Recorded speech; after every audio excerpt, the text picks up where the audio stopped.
Nave min di nav me ja stur dewinda bû. Sirên vî bajarî di qelşên dîwaran de cîwar bû. Tevnik ji xeyalan li dor min hatiye hûnandin. Dem disekine gava çirayên kolanan tên ve mirandin. Pingavên min bêdengin li ser keviren şil. Bîraweriya min sare tije ax û kul.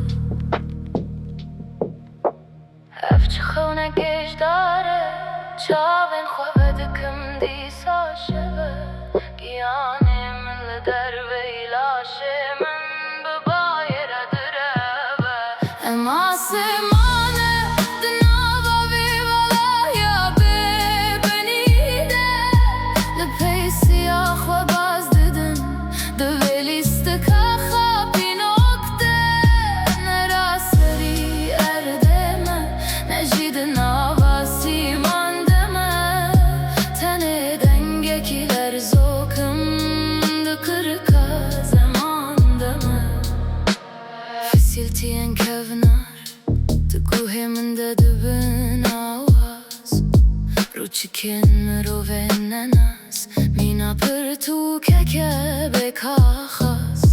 Her tişt serobinoye rastî bûye mîna duman. Hestên cemedîne dibin qişa yavan gumana.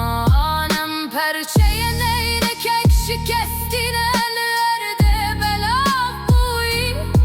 Li benda destên teme di vê cîhana wenda bûyî. Ev çi xewnek êjdar e, çavên xwe vedikim dîsa şeve. Giyanê min li derve îlaşê min bi bayê re direve. Em asîmane di nava vê belaya bibinî de. Li peysiya xwe baz didin di vê Lîstîka Xapînok de. Ne ra serî erdeme, ne jî di nava sîman deme. Tenê dengekiler zokim di qirika zeman deme.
Zamanda